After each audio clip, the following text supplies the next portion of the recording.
Lifeboat Live, we have 4 simple rules. Number 1, we don't discuss politics, ever. Number 2, this is not a religious channel, and while you might hear people say, God bless you, or I'm going to pray for you, or I wouldn't have gotten through this without my faith, that's fine. What's not fine is to say, my God is better than your God, or here's why you're not getting into heaven. It's not going to fly. Number 3, we believe wholeheartedly if you can't control your tongue, then you can't control your life. So while on board, there's not going to be any cursing in the live chat, period. And number 4, there is no room for mean people on the lifeboat. Because we discuss very sensitive things from people's past in our group setting, we got to protect those people. The only way they feel confident and comfortable discussing those things is in an environment that is free of trolls and mean people. So if you're a mean person or you're a troll, we're going to block you for life. And if your account happens to be less than 24 hours old, we're probably a little suspicious right from the word go. Why? Well, because there are people in this world who enjoy being cruel solely for the sake of being cruel. It's not going to fly here. But if you're here because you're trying to get sober and live your best life, then you might find that the lifeboat is just that, a lifeboat. I'm Captain Tommy Scoville, and we will see you on deck.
Hey everybody, I'm Captain Tommy Scoville, and you are on the lifeboat. I want to thank everybody for tuning in this evening. This is going to be another good one, people.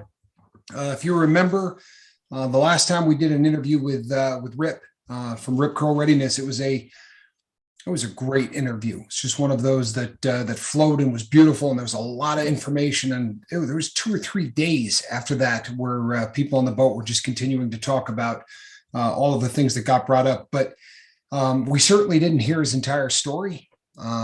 As I was saying last night, it's almost impossible to compress, anybody's story into a 1 hour, format. And this is going to be a bit different. It's a slightly different perspective. You're going to be hearing not just the rest of the story, but something that we haven't done here on the boat before, which is more of looking at things from the other side. And that'll make more sense to you as we get going, exactly what that means. Before we get rolling, I just wanted to say thank you to Stacy Michaels. Been restoring a watch for Stacy. So got it in the mail and got the heart ticking on it, which was a whole lot of fun. So Stacy, thank you so much. I appreciate you. I really do. Rip, good to have you back, my brother. It's good to be back. Good to be back. Glad to see you guys still getting people up there doing the interviews. Been watching those. Love seeing it. Love seeing all of the support people are getting. Actually referred it to some doctors and things. And last we talked about buprenorphine, and it's kind of my passage through the dependency or the addiction or whatever term you want to use, and getting into the the buprenorphine and how it kind of changed things. And just a quick side note on that, my last visit with my primary care physician and another one that I was just talking to about this, and since then too, I've volunteered with them or reminded them that I am open as soon as they're ready to do. They were going to start doing meetings and whatnot with other doctors and other facilities, as well as doing presentations for groups and things like that. So that's a plus that's happened since then. But the new news is that they are starting to relax some of the there's been some big strides starting to relax some of the requirements, not stating the responsibility type requirements, but all of that red tape and everything that keeps doctors from wanting to be able to prescribe a medication like that, all the things that make it difficult to get it to the people who need it, and increasing the amount of patients they can have as well as a new thing. Right. So now they're starting to loosen those up and they realize they have to come up with some way to get people help that need it. And they're starting to make it more accessible. And so I think that's just amazing. That is awesome. And that shows right here that even channels like this, groups like this, facilities, everything, it all makes a difference. You got to stay positive. You got to get out there and get heard, because they're paying attention. And it shows the doctors really do want to help their patients. Many of them. I mean, there's always good and bad in everybody, in sure. Every person, or any profession or anything. But for the most part, they're finally getting tools they can work with. And I think that's awesome. And I think that, a lot comes from people talking about it. And we really got a lot generated. After we did the last one with you, Dr. Jetmore came on, and, we had a chance to talk to a doctor live, which was great. And, that was one of the things that he brought up is the doctor, he's a really great doctor, and he really cares about people who are, fighting addiction, but his hands are tied with the number of people that he can treat. And, we don't want pill mills, but certainly we don't want to, some of the numbers are just ridiculous, where people could be doing an awful lot more good. And the regulations seem to be arbitrary at best. So, and we're blessed you're here tonight, man. I know that, there was a power outage, and so that I appreciate you doing this, coming anyway, people. That's why he's in his car, because the last second, he found himself sort of without the ability to get some stuff done. Yeah. But I really appreciate it, Rip. Of all places, at the pharmacy, you get a power outage. Can you imagine right? that? Yeah, that's if it can happen, it will. Right. So, right.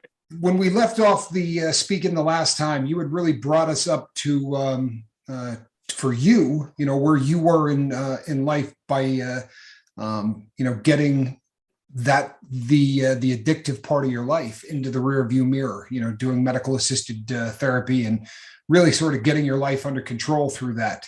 But tell us a little bit about the rest of the story, Rip. Okay. Well, the part that I kind of let out, I was talking specifically about me, and there is actually quite a bit more to that story. And it's kind of ironic in a way, because what I'm about to tell you and whatnot kind of really did help me to have the mindset I needed to carry out with my part of it, and know some of the ins and outs and pitfalls and things that people do to sabotage themselves, that kind of thing, and how the system works. And what I mean is that, I met my kids' mom at a young age, and we got to know each other and started working in a family business, kind of thing. And things were going fine. When things are going good, problems don't always show up. You know what I mean? Times are good. It's not quite as obvious, right? And I think we can all say that, whether you're an addict, or maybe somebody that just drinks a little too much, or whatever it may be, you're pretty good at managing it and becoming functional and hiding it, right? And what had happened with me is I, and I say this because now looking back at it, reflecting back on it, I may think a little differently. But at the time, I wasn't aware that my wife at the time had addiction issues. And it was addiction issues, that was very well hidden. There's always that occasional time when you're at that age in your early 20s and whatnot, and to mid 20s, where you have barbecues and friends over and you have a good time and all that kind of stuff. And so occasionally, somebody might have a little too much and stuff like that, right? So that's kind of what it seemed like to me, is that my wife at the time maybe just had a little too much fun and whatnot like that. And those are kind of things that can happen from time to time. So it doesn't really throw up any red flags right away. You know what I mean? Yeah. And when it does, and I've learned this again in going through all this. So at the time when that was happening, once here and there, it wasn't such a big deal. We'd talk about it like most couples would and so forth like that. And then, it maybe happened a little more often. And, at the time, not knowing anything about addiction or anything, right, about that, because, I basically, in your mid to late 20s, you're just right out of high school, basically. And everybody had fun in high school, right? Well, not everybody, but a lot of people did. And so you think of it as, well, it certainly isn't a problem. But then when it started becoming that way, we had some talks and put down some guidelines saying, look, if we're going to have kids, we can't have this kind of stuff going on. There has to be some changes. We have to be adults. What I wasn't aware of at that time, because at that time, this is even before that I had really started taking pain management for the injuries that I had, right? So it's that's what I mean, is how it's kind of ironic. I didn't have any dependency issues at that time and with anything, and hadn't started that pain management, bad diagnosis thing yet at that time, but it was happening with my wife. And it wasn't medications, it was alcohol was her thing.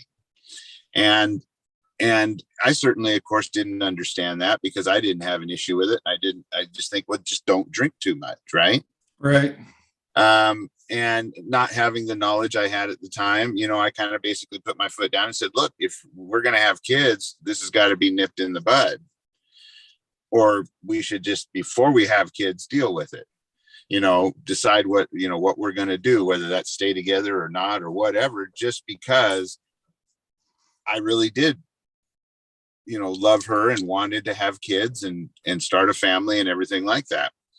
And so it seemed to just go away. But what I wasn't aware of is that there was two major things going on with that. One, it just went underground.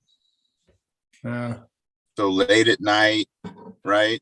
And these are things to watch out for. If it just seems like it disappears and everything's great again, that just means they know the boundaries and they're staying away from the red flag warning areas, right? Water bottles with vodka in them, stashes around the house, drinking at night after you've gone to bed, right? Then drinking again after you go to work. But I was oblivious to all of this. I mean, because it was so, some people say, well, how could you not know? Well, when you're getting up early in the morning and taking care of, getting the kids off to school, everything seems normal. You go off to work, you come back, everything's normal. And it's all happening after hours or when you're not there.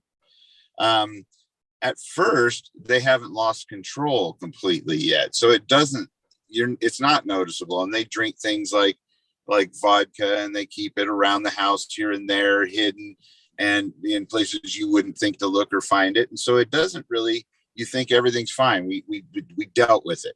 Right. But it obviously, as we all know, it doesn't just stay at that hidden spot. Right. It can go many years that way, which it did. We had kids. She seemed fine going to doctor visits. I'm pretty sure that a doctor would have told me if there was issues, right?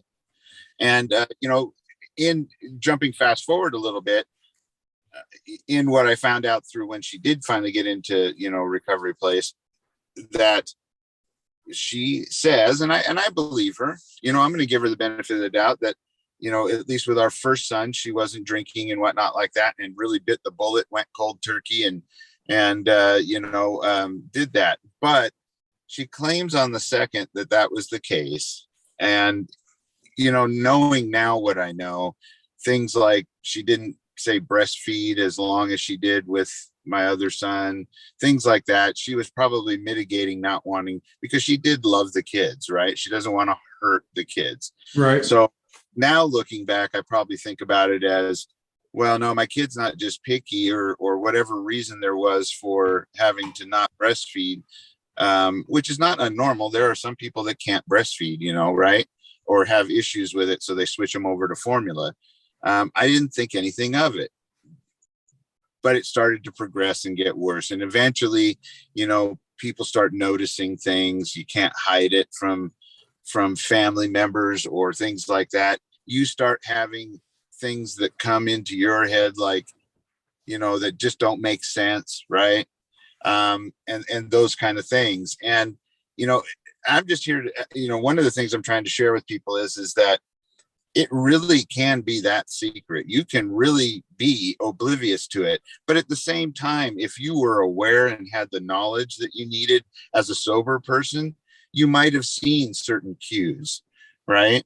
Were you kind of blinded by like love? Is that kind of what you're saying, or is that? Yeah, honestly, and how it transpired is that, there, the disagreements started, a distance started building apart, right? Because, she, and I think that distance happens because the person who's drinking or whatever their choice is ashamed or feels guilty or, whatever, and doesn't want, they distance themselves because they don't want to be caught or they don't want to deal with it, right? And they don't feel like they can, when really that's the crucial time to where if they really did ask, if they really just said, look, I have a problem, I don't know what to do, I need your help, right? I would have been the first person to say, absolutely, let's do it, right? But, I was focused on, got 2 kids now, getting working long hours, coming home, spending the time with the kids, doing the Montessori stuff and all that kind of thing that you do with the kids and all the activities and, coaching for them and all that. You can kind of get lost in all of that. And that can, and the addict can actually use that to kind of hide, what's going on. And I'm not saying this is, not putting any blame on her at all, because no, I got it. Yeah. Knowing what now, there's a lot more to this, and everyone has their own stories. But for me, it was like a blindside. Her family basically came in and said, sat down with me and said, we're not sure if you're aware, but, I think we need to do an intervention. And we did that because they met with somebody and we set that whole intervention thing up. And, I don't know what to think about that. I think it's a great way to break the ice. I think in a lot of cases, it probably works well, at least to get it out there so that it's not hidden anymore, right? But man, did I learn at that point, just how crafty somebody that really wants to. And that's where that saying is, until the person's ready, you really can't make them do it. And I mean, because I can tell you, when we first did the intervention, she was angry, of course, wanted to walk out, and you have to take those hard lines. And I got to tell you something, being as though like Mark said, kind of blindsided by that. You just like, wow, I never would have thought of this. And why? You want to know why, right? What's the reason? What did I do? Or what's wrong? Everybody wants to fix it, right? Yeah. And that, it's not one of those fixing kind of things. It's actually probably one of the worst processes that a lot of people can go through on a the non-addict, right? That is living with an addict at that time. And it was tough because I'm like, man, and so I took the hyper role where I went in and was going to make sure that my kids were okay and stuff like that. And we got her into help. And, the thing is at the time, I was in a lot different position in my life than I am now. And, her family was affluent and, and had means and things like that, and so did we at the time. And so we got her into a local treatment facility, and at that time, let me tell you what, there really wasn't a lot to choose from. In fact, the one that was here locally was barely hanging on. I mean, what you had at that time was basically if she was to have an episode or whatnot, they would basically send her to the hospital and put her in what they call 2 North, is what they call it here, but it's basically a psychiatric ward. Right. They keep you there for a few days. They Observation.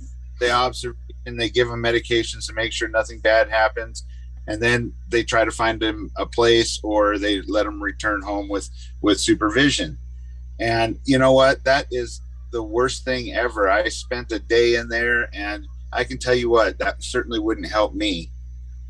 I can attest to that too myself, Rip. I was there for three days, and because, like you said, simply they just didn't have the facilities at the time. They didn't know where to put me. Right. Or the other option was the drunk tank, and at that time, the detox, or I guess they call it, or whatever. It was a little different facility where they put you in there and let you detox out until you were manageable, and then they'd put you over into the hospital. But it was scary. I got to tell you, it was really scary seeing that, because you feel like everything is just falling apart, right? And I love my kids to death, and I love my wife to death. And, I had this vision of the perfect family, and everything was fine. And it's really hard to let that go. And if that's one thing I can tell people, that if you aren't dealing with your own addiction issues, it is really hard to stop and identify or accept the fact that things aren't okay. It's not perfect. This needs attention, right? And you're going to have to make sacrifices and stop pretending. It's okay to reach out and tell people that you need help. Right. And they have all kinds of organizations, as we all know, for that kind of stuff, like the support groups for people that, forget the name. Al-Anon. Yeah.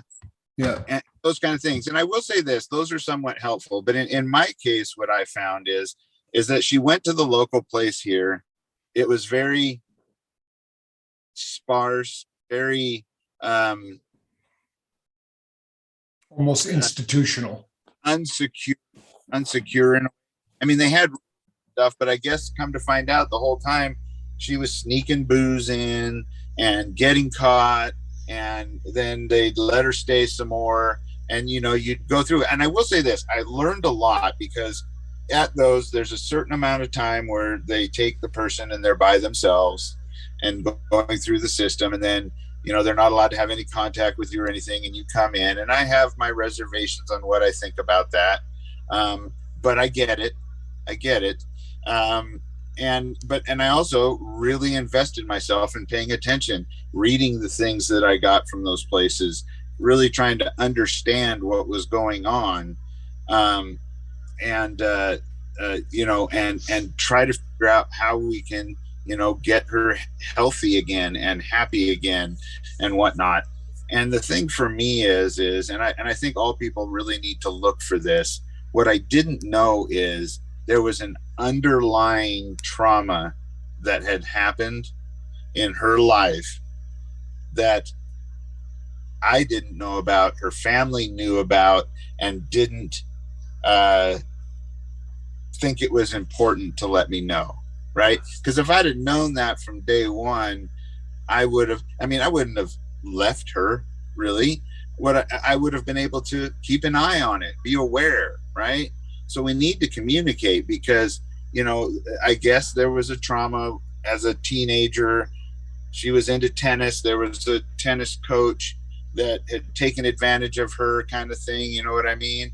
Yeah. I mean, it's literally one of those horror stories. And I want to protect her dignity as well, even though she's not with us anymore. But it's one of the where I can tell you what, if somebody did that to my daughter, yeah, I would probably be, I would be locked up. I mean, it's that kind of, you could do a movie on it, and you would be horrified, right? Right. I didn't at the time, and it slowly started coming out, but it was only in little bits. And what I found out is that, and this is one thing I want to warn people that are dealing with a family member that has addiction, and for the addict too, speak up, advocate for yourself is so important, because basically what her parents did, they were from the old school. Well, hey, let's go talk to the pastor, and you'll do a few sessions of pastor counseling with the pastor, and basically you're all good again after 2 or 3 visits with the pastor, and we've talked about it, she's good, buy her a new car, and away she goes. Right? Everything fixed, sweep it under the carpet, let's not talk about it anymore. Yeah. And what I found that the trauma is that in this event that had happened with this basically adult while she was a teenager, was basically her tennis coach, and of course there was a life that was, say, terminated. Yeah, I got you. Now, can you imagine what that does to a 16-year-old? And then as a parent, you basically think that having some Hail Marys and whatnot, or some visits to the thing, and don't talk about it anymore, and let it all go away. And even I almost got the feeling that there was some doubt whether there was some truth there, that really ever happened. But the reality is there was a medical procedure done, so something went on there, right? And what I'm saying is that if you're somebody that's dealing with something like that, or struggling with something like that, and you meet somebody and you really want a life with them, be honest with them. Tell them, no matter how deep and dark the secret is, and I know how hard that can be. Trust me, when I read the things that they eventually let me read and looked at the paintings and stuff, I was horrified. And I was more horrified because I feel like I could have helped, right? I could have let her know that she's, got somebody that's listening, right? I think a lot of times, and this is something that comes up a lot in addiction, because we want people to get well, and the chemical becomes very often the magic bullet. We just get rid of the booze, or get rid of the cocaine, or get rid of whatever. And so oftentimes there's something underlying that drives that person to want to drink. There's some unresolved issue that makes that person want to do cocaine, or whatever their substance of abuse is. And if you don't treat the underlying issue, you can keep removing the booze 1,000 times.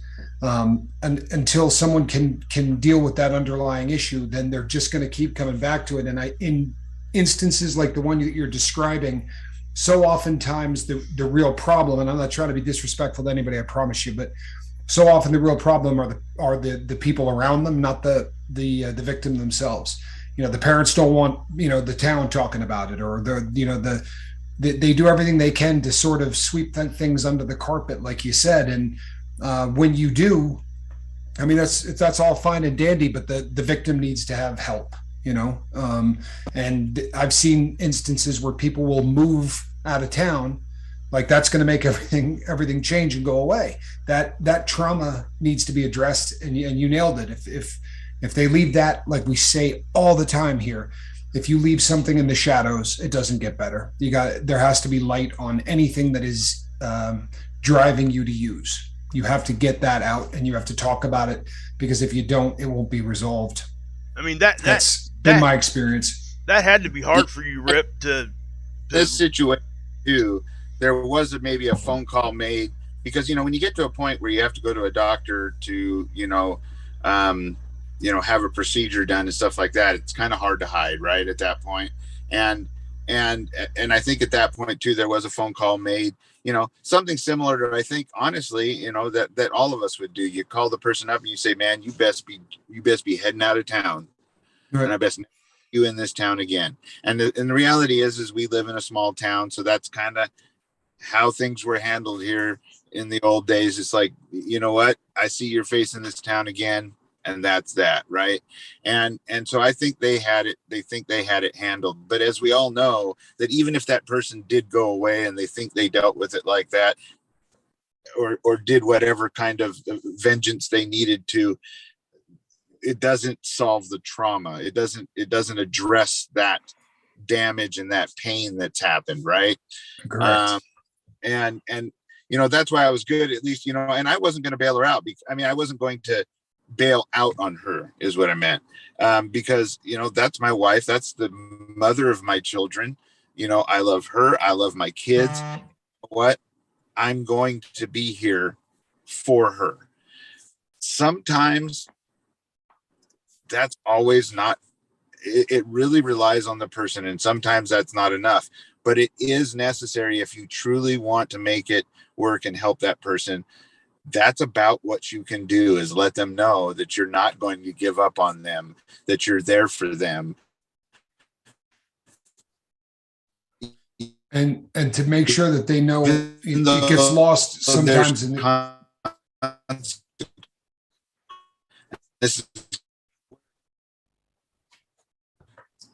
yeah, well, and of course, with going in and out of the facilities, and these are, this facility is no longer around, and there's probably a reason for that. Some of it was probably, funding and that, but all of a sudden, all of these facilities sprung up, these bougie, Gucci, down in Malibu.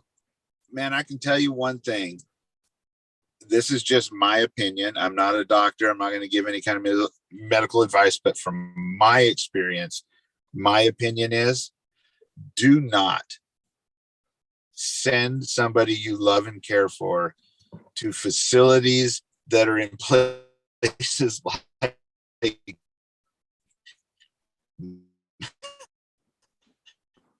Malibu. Yeah. It seems like the person never gets better. There's always a reason to keep them another month and another 60 grand, right? And if you're lucky enough to have insurance, the insurance may cover a lot of that, but it doesn't seem like honestly, this whole thing was, and that's why I wanted to share this with people. It really was a nightmare for a large portion of our lives. And during this whole time, my main goal, besides getting her well, was taking care of my kids, because now I became everything. I'm mom, I'm dad. And fortunately I had, a great grandma, even though they may not have addressed the issue like they should have early on, she was at least there to help me with the kids. There was other family members there to help me with that. And that was good. But those places, man, I don't think recovery is supposed to be a vacation. Right.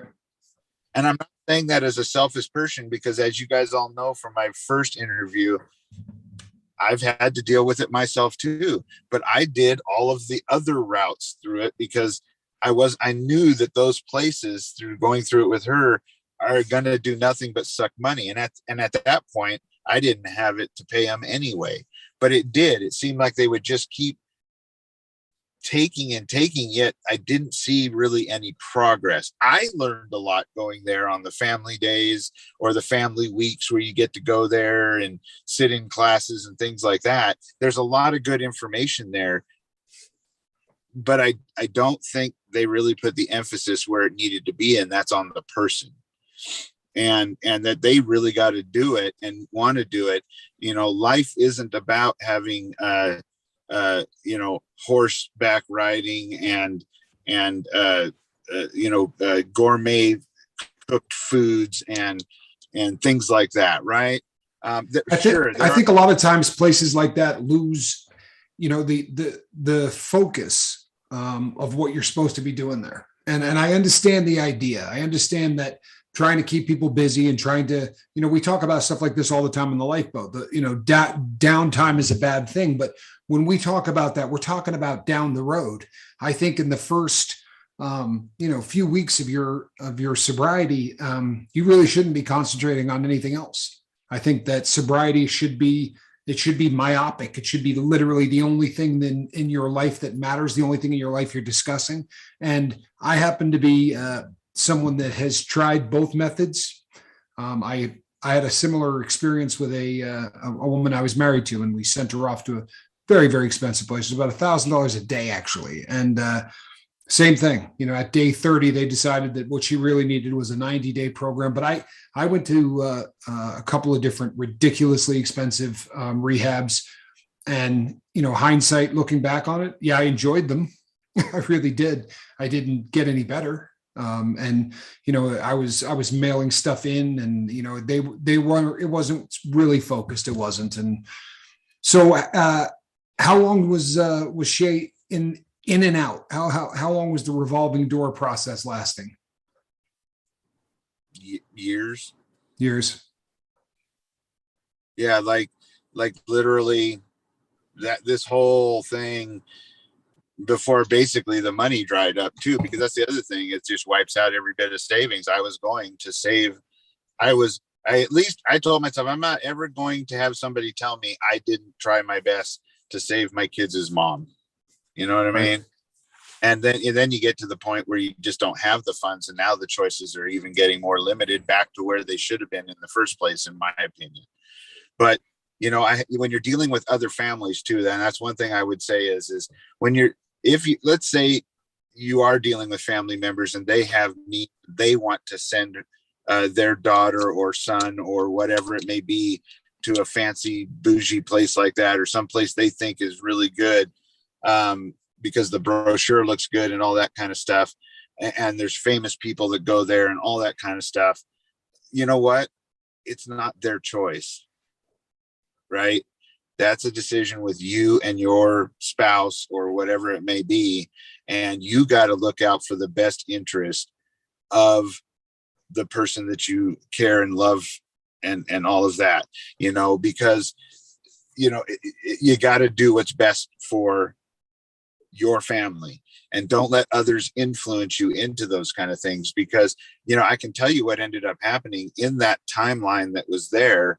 It got to the point where they allowed her to bring her car down there. Then once she had the car, she got free time. And then I'm sitting here paying the visa bill and noticing, and at some point I'm like, because like you say, every 30 days it's a 90-day program, or we need another 30. She's making great progress and all of these kind of things. But I don't hear any really solid, tangible data that's saying that she's getting better. And what I mean by that is that, you want some sort of tangibility as well, and not that it's just some vacation. It got to the point where she was driving to a personal trainer that they set up for her. And then when I started tracking all the miles and the gas and everything like that, she was spending more time shopping and driving back and forth, returning clothes for the kids, because she has, that's the other thing. She's guilty of being away from the kids. So she's buying all kinds of things and then, sending them to the kids, or when they visit, giving them to them. And I was wondering when the time was that she is actually in treatment. Right. Because I had a tangible saying, look, here's how many hours you're on the road based upon miles in LA, basically, or Malibu. And, and then she did one in Arizona as well. And then it's like they didn't have tabs on her. And it turns out that the whole time she had partnered up with somebody in there that was getting drugs in there, of course. And then did I hear about that? I would think that they would want to let me know that she's having those kind of struggles. And then of course, when the gig was up, they basically booted her out, and then we didn't know where she was. Oh, now, keep in mind, I'm not a city person, and she's just loose in LA area or wherever it was. And her mom is scared to death. I'm scared to death. I had to call my little brother because I don't do well in big cities, just because they're not good places in a lot of cases, right? Right, sure. It's not something you're used to. Yeah, I'm not familiar with it, being from a small area. And so going down here, it's like going down and saying, find your wife in a city full of 1 million, 2 million people. Right. Right. And so we went down there and had to clean that up. And eventually, we had to put boundaries on and say, look, I think what the idea is that because her family was from means and stuff like that, that she got an idea that she was not like others. And we discussed this when I talked about my travel through getting off medications. And that, you go into some of these places and you might think to yourself, I'm not like these people. Yeah. But you really are. That's exactly what you are. And that there are no differences. Nobody's better than the other. You all have the same issue that you're there to work on. And I think she was getting that idea too, because, she's like, well, this won't help me and that won't help me. Because, that's not for me. I'm not like that.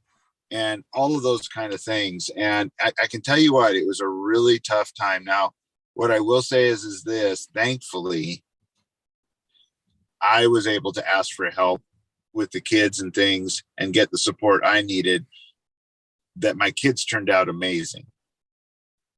Thank God.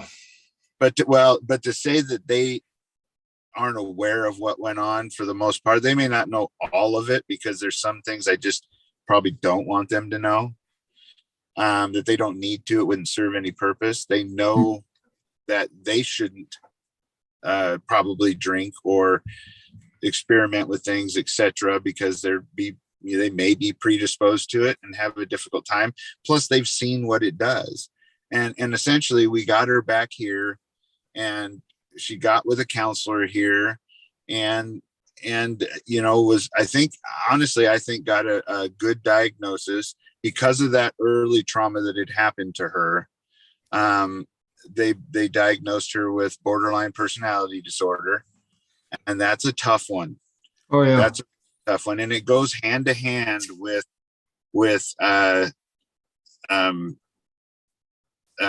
addiction, because just the nature of that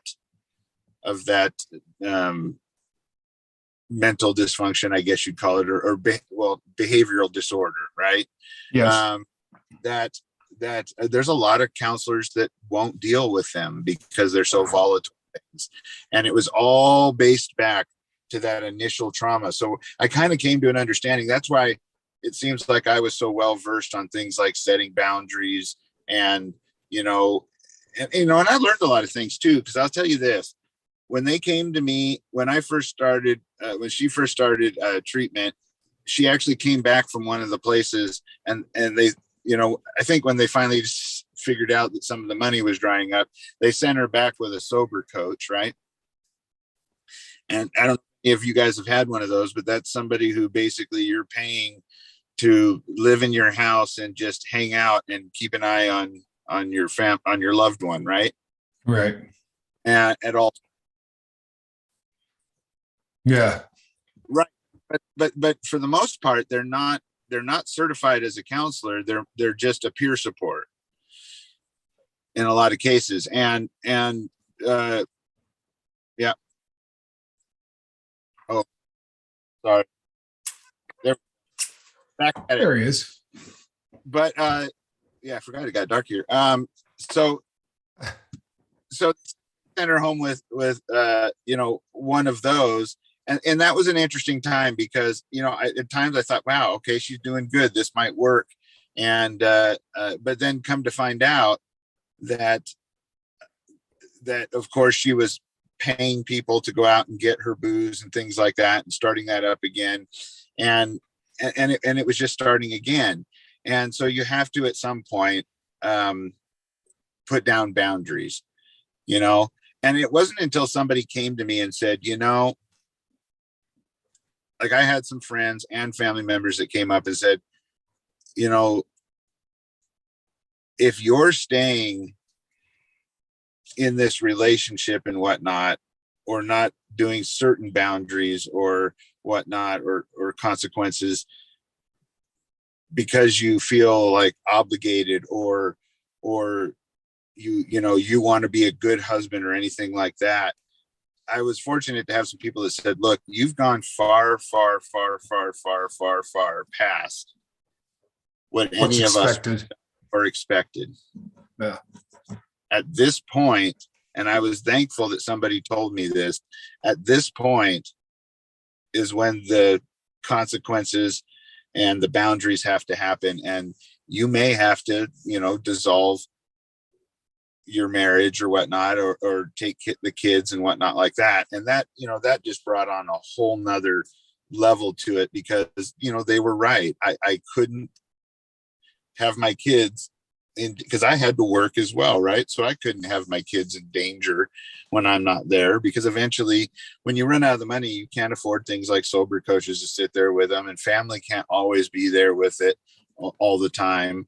And, it was a struggle to the end, and we had done everything. We had done inpatient, outpatient, a combination of the two, the expensive ones, the state funded ones, just everything. And, I look back on it now, and while I learned a lot about, how trauma relates to addiction and things like that, and how addiction works and stuff like that, the one thing I couldn't help keeping is it all seemed to go back to an initial trauma or group of traumas that happened That were untreated. Yeah, that were untreated, and now the issue is there, and it is a difficult road to get through, but it's a road that can be got through. And I will say this, that once we got it back to reality and she was here and whatnot, and she understood the boundaries, and that if she slipped, she was going to have to be supervised with the kids. I mean, there's things you have to do on the non-addict end. You have, or the what would it be, the spouse of an addict. And right, if you love that person, you have to be there for them. But at the same time, you've got to finally make those choices where the kids have got to be taken care of. Sure. They've got to stay. And there were a couple instances that, I think, fortunately, the kids weren't there for one of them, but where she lit a bed, fell asleep, and the blanket caught on fire or whatnot like that. And that was the one where I basically came in and said, no, look, I've got to have custody of the kids. And it's hard. See, that's the thing is it's really hard to make those distinctions. And I want people to know that this is not an easy subject to deal with. But you got to make those choices, and it's always for the best interest of the person. And when you do make those hard choices, but still let them know, I love you and I care about you, and you're still worth something to all of us, because you're family and you're my kid, mom's kids. Like, I never gave up, even though I had full custody and all of that. I still did 50-50 supervision or custody. So the kids spent half of their time with her, or we switched off and stuff, as long as she had a family member there with her. Rick, right? How many years was this whole process from start to finish? What are we talking about here?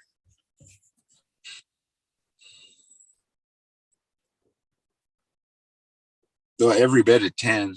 Oh, wow. Good Lord, Rick.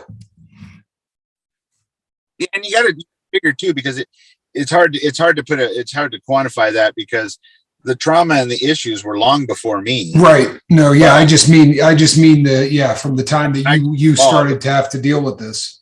Yeah, for me dealing with it, I mean, trying to get her well. Well, I mean, there were signs of it before the kids were here. Thought it went away. So, I mean, it was, somewhere between 8-10 years, maybe even a little bit more. And because, it tended to get better. And as long as it was good and she was healthy and she had her counseling in the end part, when I was managing, like they said, I should have just not paid for her insurance anymore. And I just couldn't do that, Right.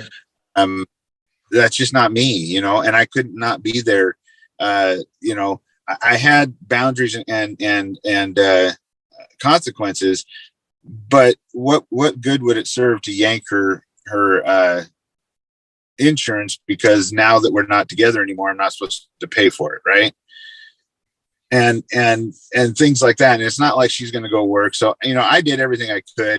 And eventually what happened, unfortunately, and it was just I got to say, it's the most awful day of my life, is when you get that phone call and that, you know, she was found, you know, not with us anymore. And knowing that you're going to have to tell your kids that, oh my God, you know, and they weren't like, wasn't like they were 13 and 15 or anything like that. You know what I mean? They were younger kids. And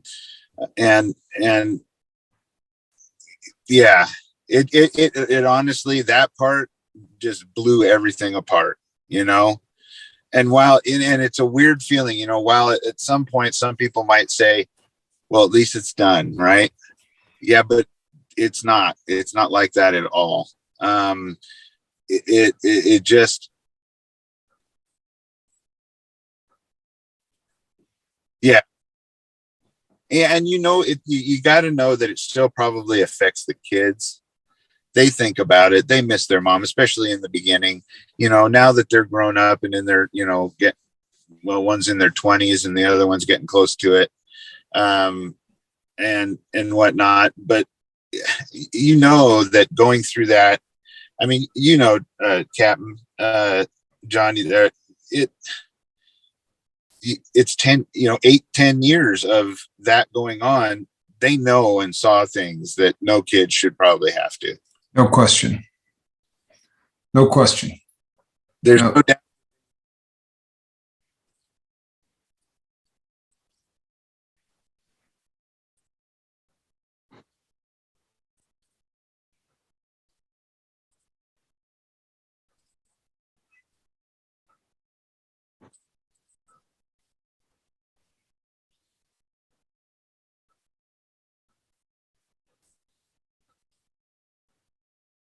Yeah. Well, and in this case, you know, especially after she passed away and things like that, you know, you run across things like journals and stuff like that, right?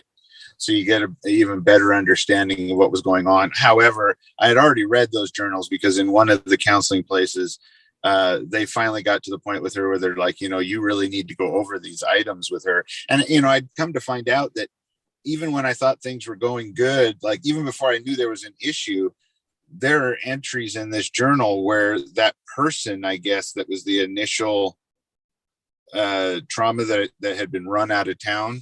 Right. The cause of all this. Yeah. Yeah. Well, he had come back into town occasionally, once or, you know, every so often. And just the trauma of him trying to contact her is what it sounded like in the journal, you know, was enough to, you know, throw her off, you know, Lord, into a spiral again. So, and, you know, without getting too personal, it's not like she even wanted that. Right. Right. Yeah. So it's, you know, in fact, it's the last thing that she wanted because she had kids and all kinds of stuff like that. So, man, there's one thing I learned from this. And that's why I say at this point, now that I know the whole story and have been through it and have moved and I'm at the place I'm at now and even got through all of my challenges. And I think all of this made it so that I had a better understanding, was able to get through my challenges with medications easier, right? Because I'd seen all of this and just the worst of the worst. I was at least able to look at myself and say, you know what, this isn't so bad. I need to suck it up. Yeah, you learn from somebody else's mistake, and that's really hard to do. So I give you props for that. I mean, that is right. And I tell you what, I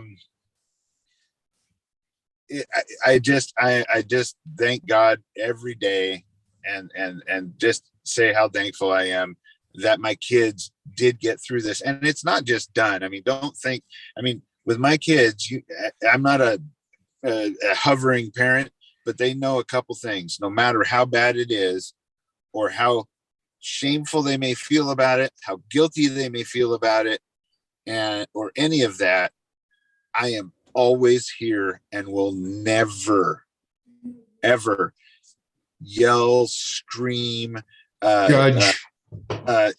Judge, any of that. And if there's one thing I can say, being on both sides of this coin when it comes to addiction, that is so important. I think that's one of the biggest keys to getting people better, is the fact that you need to be that higher person. You need to elevate yourself to that point where your kids especially, or your loved one or whatever, needs to know that unconditionally, even if there's consequences, you will be there through every bit of it for them. As best you can. Now, that doesn't mean you should drive yourself broke and all that kind of stuff. I did learn some lessons where I could have done a lot of things better, where not only myself, but my kids would have been in a better place when it's done. But I do not regret any of it. Because those were choices I made at the time. I think they were the right choices. And you know what? I'd do it all again if somebody could say, in the end, this time she's going to get better and not pass away. So that's where the tough part comes in. You want to do all you can, but you also have to take care of yourself. You have to take care of your kids and your family.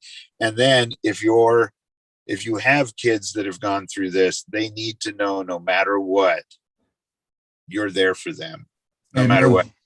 My kid can come to me and say, look, Dad, I accidentally shot somebody. And I'm going to go, that's awful.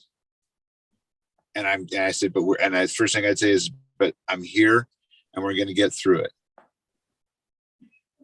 No matter what the consequences are, we're going to get through it together.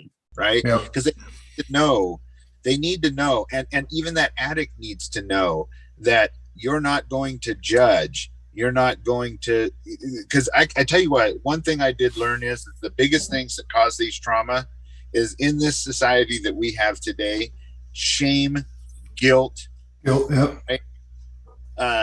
All those ugly words. What is it? Judgment, right? Those things are killers when it comes to driving people into having issues question. Like no question. It's an excuse for them, but I'm saying that they justifiably are affected by things like this. And while they have the power to fix it, sometimes it isn't always their fault. And I say that carefully, because I don't want somebody to go, well, it's not my fault, it's somebody else's fault, right? Because it all still lies on you.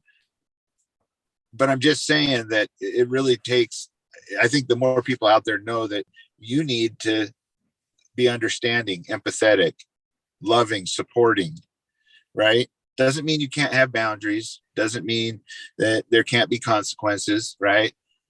All kind of things. And that's some of the stuff that I learned there, especially boundaries, right? And learning how to communicate, right? That right there is big. Well, and I think the takeaway from all of this is if you don't address the underlying trauma, and the underlying trauma, I've said from the first day that we started this show, you have to own your past, and that if you're addicted, that's something that, you have to take responsibility for. However, the underlying trauma is not there are so many stories out there where the underlying trauma, they are a victim, they've done nothing wrong, and those things get clouded, and people tend to think that they've done something. And the more that it's a difficult thing for someone to say, you know what, you did nothing wrong, but we're not telling anybody about this. We're going to keep this a secret. In the mind of somebody that's younger, that's like saying you did something wrong, right? If you did nothing wrong, there shouldn't be any reason that this is such a shameful thing. And you're right, shame is one of those emotions that absolutely destroys addicts. And just in case I don't get this in, because I know we're getting close, Rip, I can't imagine coming on here and telling this story and Honestly, I can't. The to come on here and do this the way that you just did, people. I've said this before. We don't interview people before we go live. So I was hearing this story with you for the first time, and Rip, you're a great guy to come on here and do this, because I think this is good. This is such an important subject. This is really something that people need to hear, but I can't imagine. I don't know that I'm made of it. I don't know that I could have done it.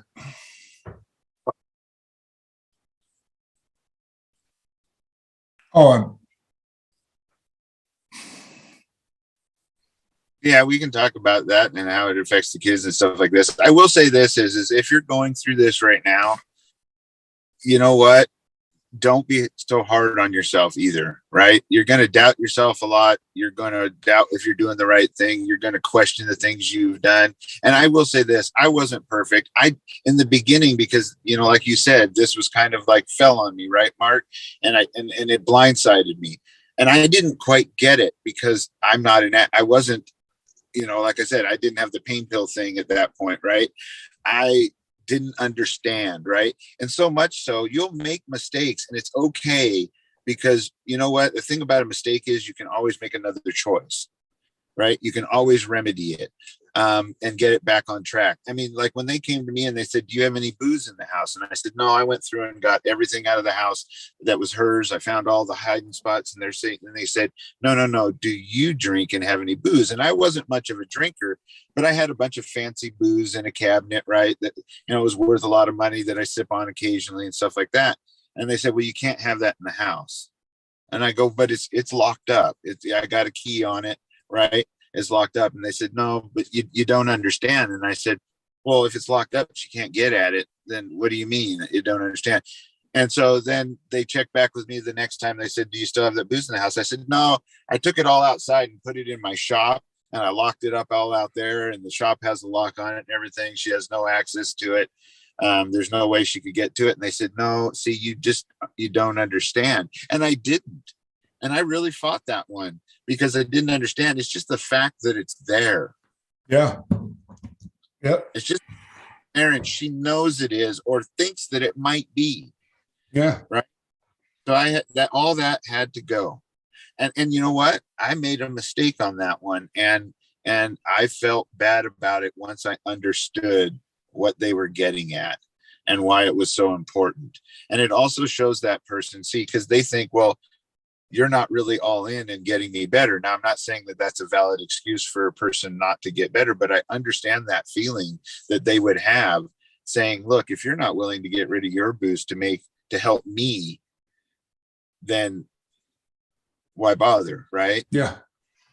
And I can totally get that. So, you won't make all the right decisions. It can be horrific.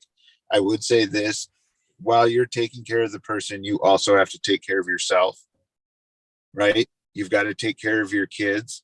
When we eventually did split, and we can get into that more on the kid ones, but one thing that I really worked hard on doing, and I won't say that I was always perfect, because that would be a lie, but I did really work hard in the fact that, and I do this with my own stepkids now, I don't talk bad ever about another parent. Nope. Our issues between us are our issues between us.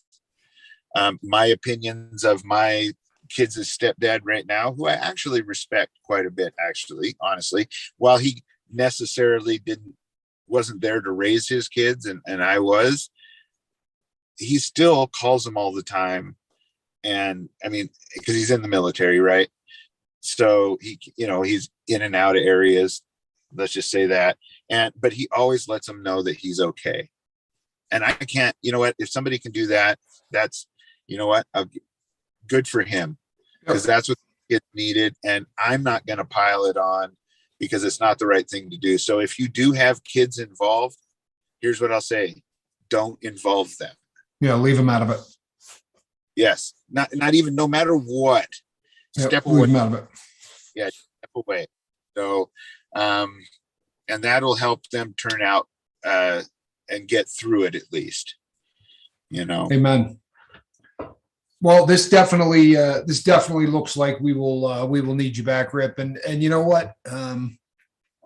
After having you on the last time, I truthfully remember having a conversation with Mark after it and saying, I don't think that that he could have come on and been more honest and open, if he tried.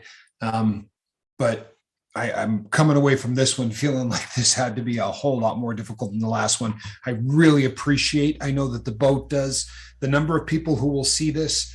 This is a subject matter that there's no way we could have ever done justice the way that you just did. There's no way that I could have come on here and talked about any of those points because I don't have the same perspective that you have, obviously. And I know that this couldn't have been easy, but my God, thank you so much for coming on and doing this, Rip. You're a hell of a guy. I mean, I appreciate that, man. Anything I can do to help people be the best they can be. Yeah, and guys, this one did. Yes. Go ahead, Mark. Yeah, guys. So if you're not subscribed over at Rip's channel, he's got 2 of them. Please go over and check it out. Rip Curl Readiness and Rip Curl at the Range. Is it Readiness at the Range?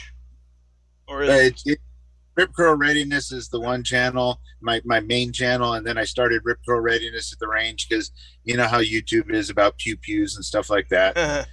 And I enjoy shooting pew-pews. And honestly, the reason I do both the channels is kind of like here. I try to have as positive a spin on just being prepared for anything. And you know what? It doesn't even have to do with SHTF or the end of the world or any of that kind of stuff.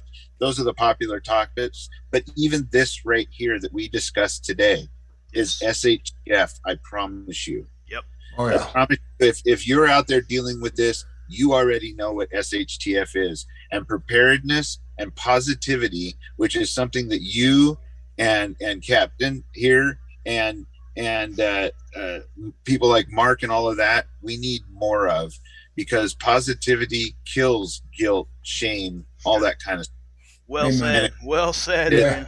It lifts people up. So that's what my channel's about, really, is just being a big dork playing with fire and burning myself and cutting myself and all that. So, it's fun to watch, guys. It really is, and you learn something every time. So, but yeah. And who doesn't like playing with fire? I mean, come on, yeah. If we didn't like playing with fire, we wouldn't have been here in the first place. I promise you that. He made he made his own. Yeah, he made his own smoke bombs around the 4th of July, I think, or New Year's. Can't remember. Yeah, nice. That because somebody just brought that up, and they wanted to know if I'd ever tested yet my the ones that I put chili peppers in, and I haven't yet. So I'm searching for them right now because I got 2 of them made. And everybody's been waiting for that video. I'm going to do it. Hopefully, I don't choke myself out. So, but if I do, you guys will get a big laugh out of it, I'm sure. So I think I'm going to test my kids first. And good call. It's awesome. Right. Yeah, that's how I would do it. And I'll tell you, I've had a few experiences with hot pepper type stuff. I would tread lightly and wash your hands before you go to the restroom. People, thank you so much for tuning in this evening. A special shout out again, one last time. I'm not beating a dead horse because this was incredible. Rip, thank you so much. I know that this had to be hard, and you're a beast. I mean it. So we will be back tomorrow night. It will be at the normal time. It's going to be at 6:00 here on the West Coast. And between now and then, people reach out and try to save somebody. I think today you may have gotten a little bit more insight on how important that might be, huh? I am Captain Tommy Scoville. On the other side of the glass, Mark Wages, and a cat in a basket. Good night, everybody. We love you.